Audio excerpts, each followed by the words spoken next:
Hello, my name is Yvonne and I'm a community nurse with the learning disability team.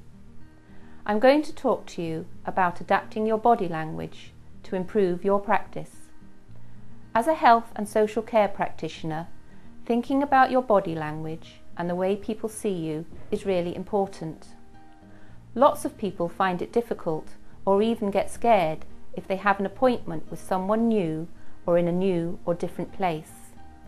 A person may interpret what you do in lots of different ways.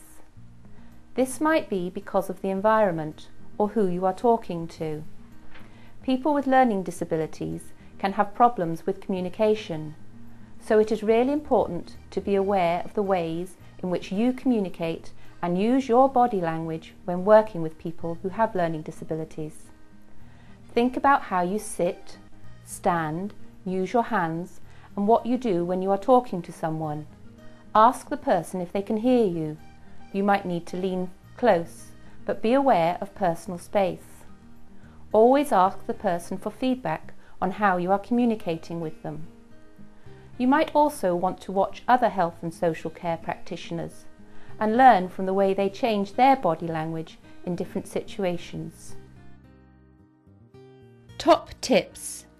Here are some top tips to help you think about your body language when you are working with people with learning disabilities.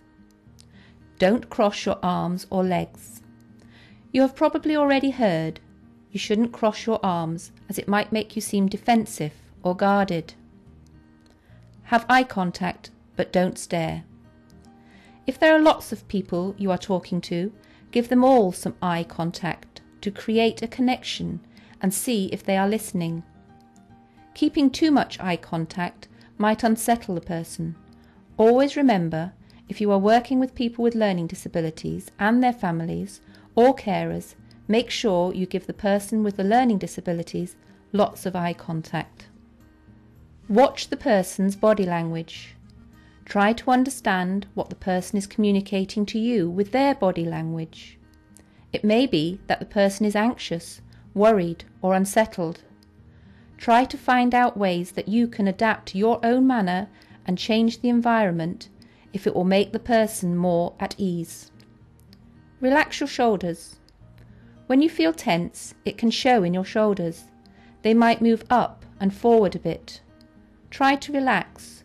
Try to loosen up by shaking the shoulders a bit and move them back slightly. Nod when you are talking. Nod once in a while to signal that you are listening, but don't overdo it. Smile and laugh. Relax a bit. Smile and laugh when someone says something funny. People will be a lot more inclined to listen to you if you seem to be a positive person. Smile when you are introduced to someone. It puts them at ease. Speak clearly. When you are talking to people, try to speak clearly.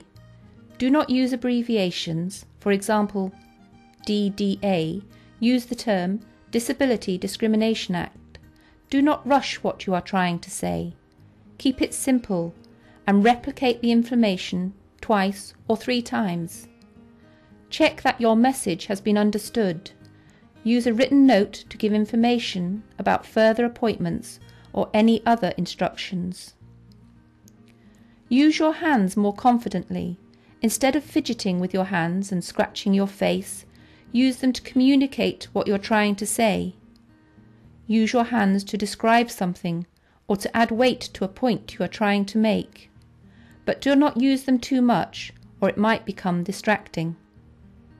Use diagrams, pictures or 3-dimensional aids. Sometimes you might be able to get your point across a lot better if you use other ways to extend your own non-verbal communication. Instead of using your hands in an expressive way, try to use a diagram with a pen and paper. You might have a picture or photograph or other tools at hand.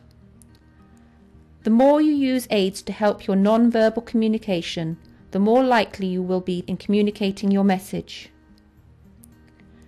Don't stand too close. Let people have their personal space. Don't invade it.